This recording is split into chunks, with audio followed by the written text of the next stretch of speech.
Welcome back to Access Houston on 97.9 The Box. Good Sunday morning. You're listening to Access Houston. I'm your host, KG Smooth. Welcoming back a friend of mine. She is a friend of mine. The lovely Holly Charles. He owes me money. That's why he does that every time. She's a playwright. She's an educator. She's a philanthropist. Just an all-around dope individual. Welcome back to the program. Thank you for having me, KG. And you have brought some guests. Yes, I have. So, but before we introduce the guest, just real quickly, we're going to talk about why you're here, and then we'll give the grand introduction to our guests, so to have context. Sure. So, hello. I'm so happy to be back. This time last year, I actually was promoting my stage play In All Thy Getting. In All Thine Getting. Yes, and you were Story such a of support Freedman's Town. of that. Yes, and so I've been finding these really, really taboo or kind of forgotten stories and saying, you know what, there are lots of underserved populations. There are lots of groups of people who are kind of forgotten about. And after the success of last year's play, I thought, you know what, I think that I should always write plays that have purpose. So that word just kept floating in my head, and I ended up starting my nonprofit, Houston Play on Purpose. And I thought, well, what should I talk about next? And there is this prevalent yet taboo topic of infertility in women of color. We don't discuss it, but there are so many reasons as to why we should. There are so many reasons as to why Black women have delayed motherhood. So I decided, you know what? I'm going to write a play, and we're not just going to be sad about infertility. We're going to proclaim our womanhood. So the stage play is called I'm Still a Woman, and it shows at Match Theater next month, August 25th. Yeah, and with that, you have brought onto the program so we can have some reference. Yes. Dr. Kemi Nurudeen? Did I say it right? Correct. You did. You said it perfectly. Of the Houston Fertility Institute. And we also have Monica Taylor, who is going to share her story with us this morning. Good morning, ladies. Welcome to the program. Good morning. Thanks for having us. Yes, thank you for having us. Well, first, I want to ask the obvious question. How did you all team up with the incredible Holly Charles? I'll start first. This is Monica. I met Holly we are church members, so we've been singing at the Church Without Walls together for years. For years. What do you sing? Alto? I am. How do you know? yes, I'm an alto. Okay. Yes. So I've known her for years. I've watched her. As you said, everything you said about her is correct. She's an educator, an author, a writer. She's just a beautiful human being who cares about people.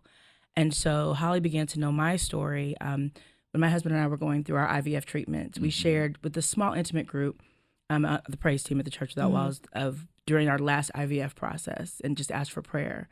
And from that moment, it just kind of resonated with Holly that it was something that touched her in a special way. And she asked if I would be willing to share a little bit about what I went through. And I feel like this is God's way of telling me this is why you went through it, to help somebody else. Absolutely. Yeah. So, Indeed. Yeah. Dr. Nurudeen? Yeah, so Holly and I met actually through some mutual acquaintances in this fertility community. So, given what I do and the patients I work with, I like to support my patients outside of just being in the clinic. So meeting Holly and hearing about her play, it just really sat just so well with me for some of my friends, patients, family, just to be able to hear the different perspectives of what women are going through. Besides what I just hear in my office one-on-one, it'd be nice for some of my patients to actually, and friends and family, just to actually see it in a large format and just really understand what probably 15% of our population is going through on a daily basis. Yeah. You're listening to Access Houston. We're talking to Holly Charles, Dr. Nurudeen, and Monica Taylor. We are here to talk about infertility. Holly has a play that'll be running at the Match Theater on Saturday, August 25th, called I'm Still a Woman. And we are talking about the infertilities with women of color. So just for the sake of background education, if you will, just so people that are listening can have a better understanding, can you break down what infertility is and how it affects women, or just at least the medical explanation, if you will, of it? Definitely. To keep it really simple, infertility is given, that infertility diagnosis is given to couples who've been trying for about 12 months with unprotected intercourse. And after 12 months, probably 85% of the people who try get pregnant, and there's always going to be that percentage that don't. For some patients, we wait after 6 months. After 35, we start to become a little bit stricter. Once patients meet that threshold where it's 12 months and they haven't had a baby, we'll do testing. And when I talk to my patients, I say the testing is really simple. It's 4 main parts. We need sperm, we need eggs, we need the woman to have fallopian tubes, and we need a uterus. So it's 4 main parts. For Black women, that challenge comes a lot with the uterus because of the findings of uterine fibroids. It happens to us a little bit more than other ethnic groups. So we meet those challenges even from a young age, in our 20s, even before we're ready to have children. A lot of women have had myomectomies to remove these fibroids and still haven't yet found a partner or decided at that point to pursue having a pregnancy. So some of the biggest challenges the women in our community meet are the uterine side of things. Eggs and sperm will come into play, obviously finding a partner or deciding if you're going to use donor egg. As far as the eggs go, yes, we're all having our babies late in life, including me, and you'll kind of meet those challenges, of course, when it comes to eggs as well. Wow. And what is the age that is considered? What is the term that I heard? Or a geriatric pregnancy. Yes. Oh, okay. That term is so I really complex don't. to me. That term is very interesting that they use that. I don't think that's a formal term that we like Yeah. to use because honestly, we will. Oh, I thought it was. Yeah, Yes, I thought it was too. We know there are high risks that happen after certain ages. After 35, you may start to see more genetic risk. After 40 and 45, you may see more physical and medical conditions that happen as you get older. In our field, we recommend women try to conceive or have a baby before age 55 because the risks become significantly higher after that. Yeah. So yes, there will be some women who pursue pregnancy in their late 40s, early 50s, but there are going to be some conditions for them. I mean, look at Janet Jackson. I know, Right, 50 they years will. old. Exactly. Yeah. Yes. We want them to be healthy, have no significant heart conditions, diabetes. There are a lot of hoops they have to jump through in order to pursue pregnancy at those ages. Oh. Yeah. So, Monica, Yes.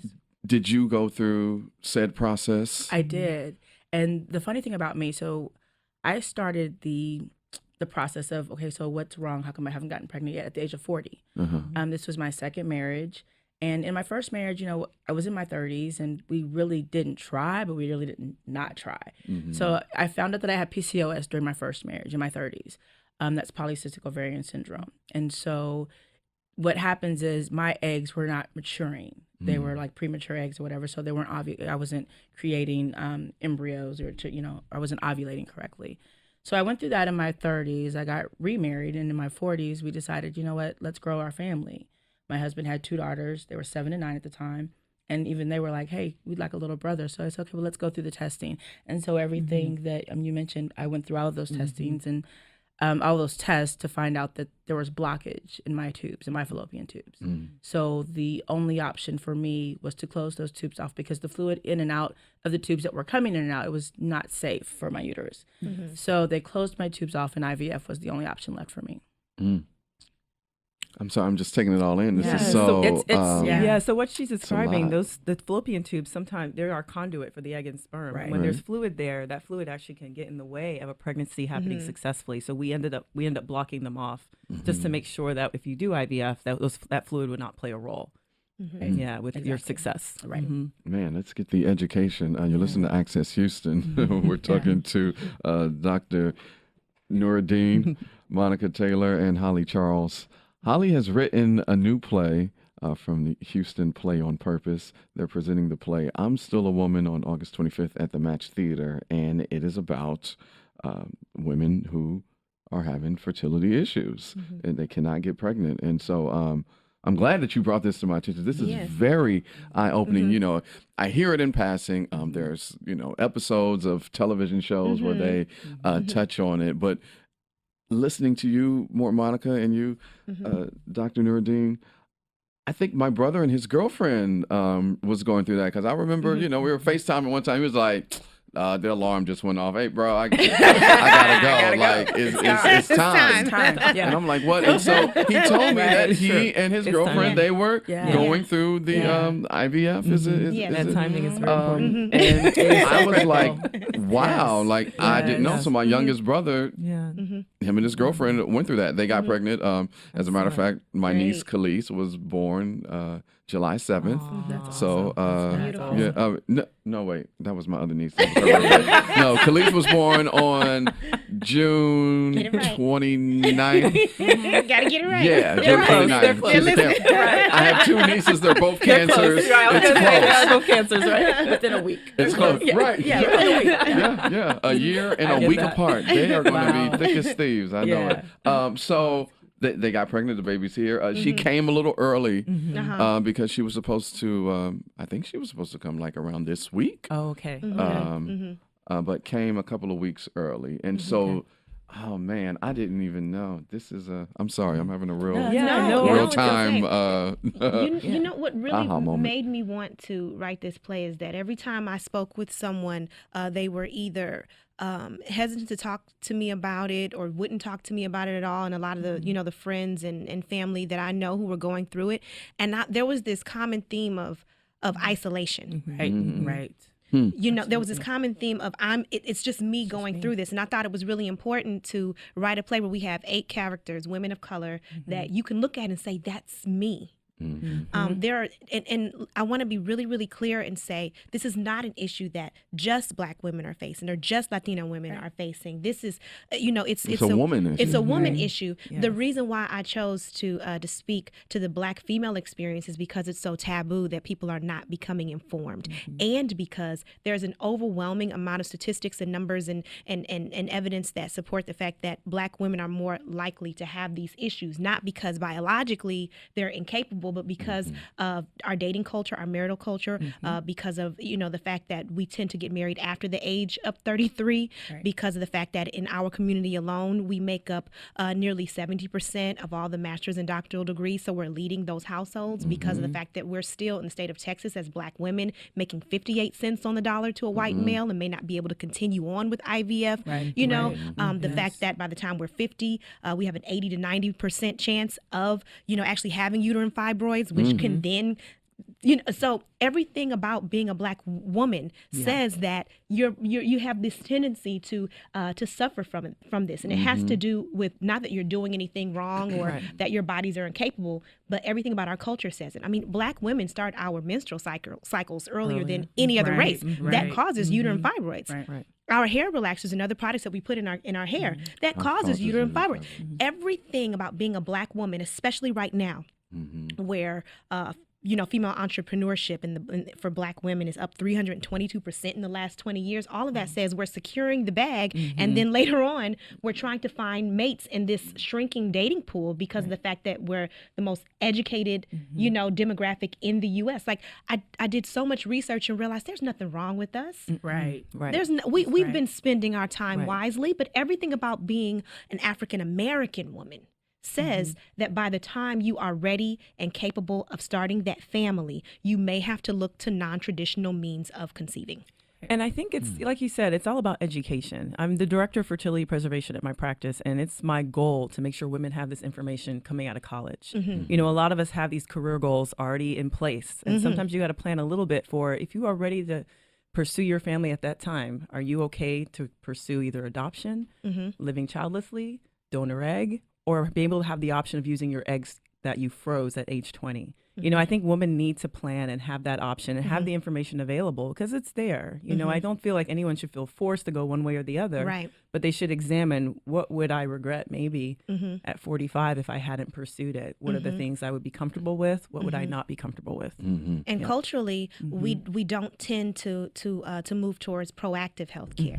You know what I'm saying? Especially when we've grown up in households where you don't go to the doctor when you have a cough. You take some testing for that. You go to the doctor when you're actually really sick. So forget preventative care, and you can definitely throw out proactive care. So a lot of women are just unaware. Yes. Now it's like so a lot of women don't know until they know. And my thing is, where as Black women, we have been talking so much about self-care, but ladies, self-care includes being informed, and that you know what I'm saying. It's not just getting a pedicure, and pouring milk and and roses on your feet. It's trying to figure out what do you want to do to be happy later on in life. Indeed. Right. You're listening to Access Houston. We're talking to Holly Charles, Dr. Kemi Nurudeen of the Houston Fertility Institute, and Monica Taylor about IVF and infertility. Holly has wrote a play through her nonprofit, Houston Play on Purpose, and they're presenting I Am Still a Woman on August the 25th at the Match Theater.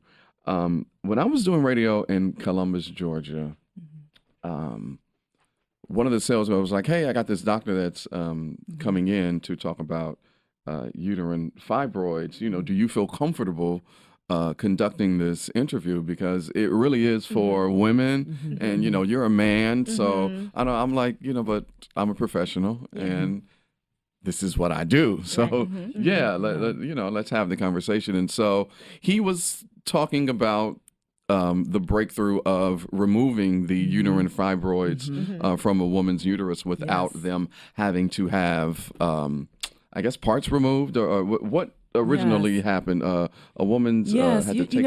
I think probably initially a lot of women in the past, whenever they had fibroids, if they were done childbearing, they would just take the uterus. They would take the uterus out. Right. Completely. Okay. I thought so. I didn't exactly. want to make a fool of myself here. No. These days we're pretty careful. We care about where that fibroid is, the location, the impact on pregnancy. Is it worth removing? Because every time you cut on the uterus, that's a scar that has to heal. And you got to be able to carry a baby with that uterus later. Yeah. So you need time to heal. And some women, that scar or the cutting can actually lead to them needing a C-section when it's time to have a baby. They can't labor at all. They can't take that risk. But now we have procedures called myomectomy. Some of them are minimally invasive, where patients can go home the same day. Some of them are not. They may have to stay in the hospital, but they get a little bikini cut incision. So we have options. I think you have to have a doctor who's cognizant of what needs to be taken care of, what doesn't need to be taken care of, what needs to be watched, and what you can take care of later. Yeah. One thing patients need to be aware of, there are some procedures that will prohibit pregnancy. So if you decide to do like a procedure, laser or something? So we have uterine artery embolization, and there are a lot of doctors out there who are doing it. But we don't recommend if you want to have a baby to do that procedure. And that information may not be available. And women are thinking, oh, no surgery. I'm just cutting the blood flow. Dang, I don't know if I should say this. I don't want to mess up the church's money or anything. Okay.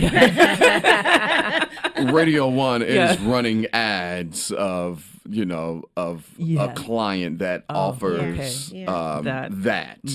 And, when I hear that, I'm like, oh, wow, hey, the woman can go in.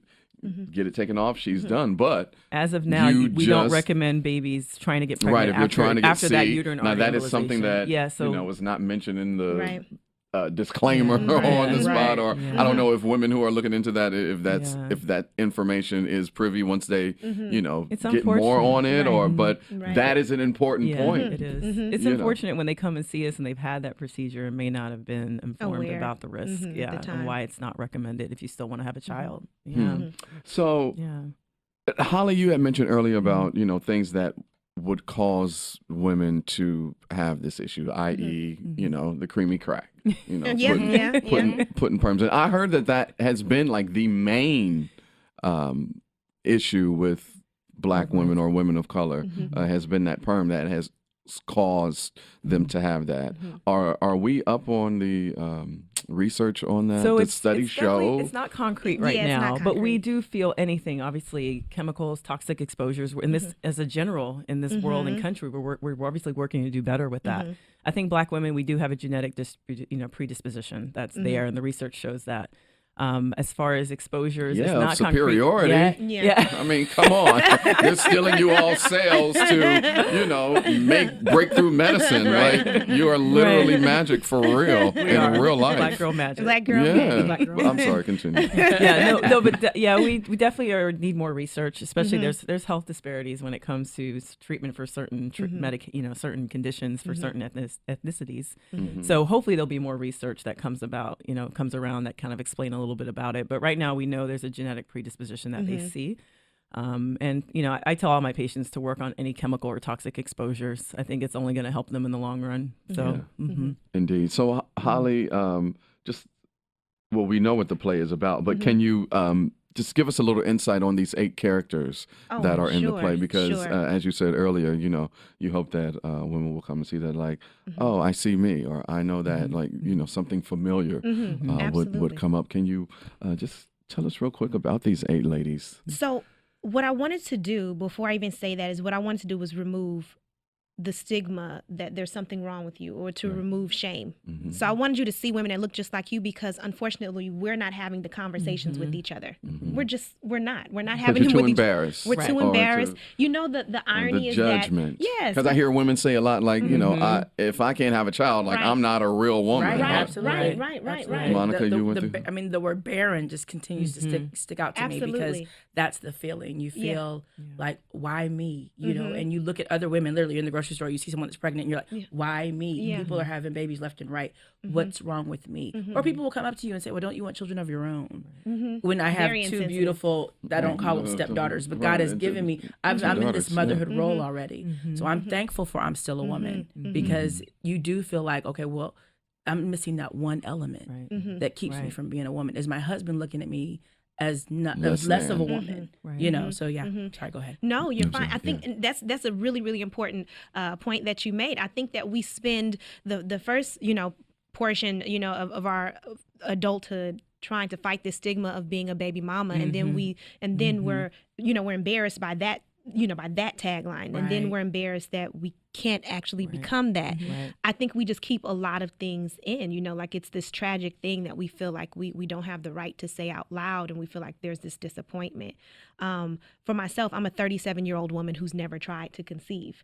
So this was kind of therapeutic for me to even learn my options, but how many people are out there actually doing the research? So my thing was, I've done all this research for myself and realized, no matter what, I'm still a woman. Motherhood is a choice. And I can Yes. still become a mother. And there are so many different options Yes. for me. But Yes. this is a proclamation. This is saying I'm a woman. Some people think that just because you have to be a woman to be a mother, that you have to be a mother in order to be a woman.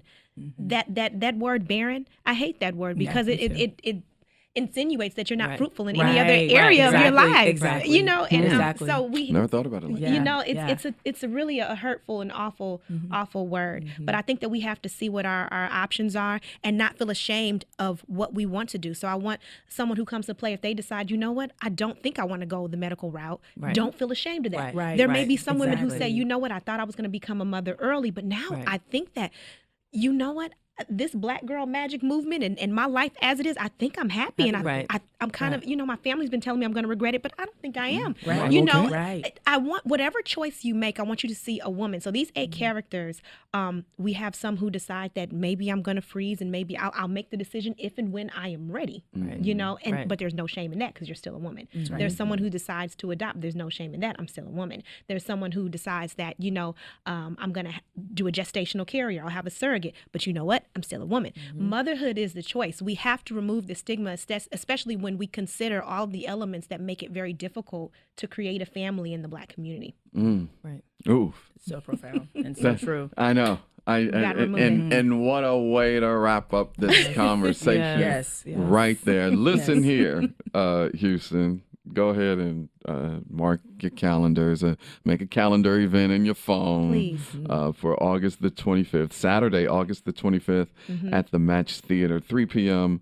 for Houston Play on Purpose as they present I Am Still a Woman. And there are 3 shows. There's 3 o'clock, 6:30, and 8:30.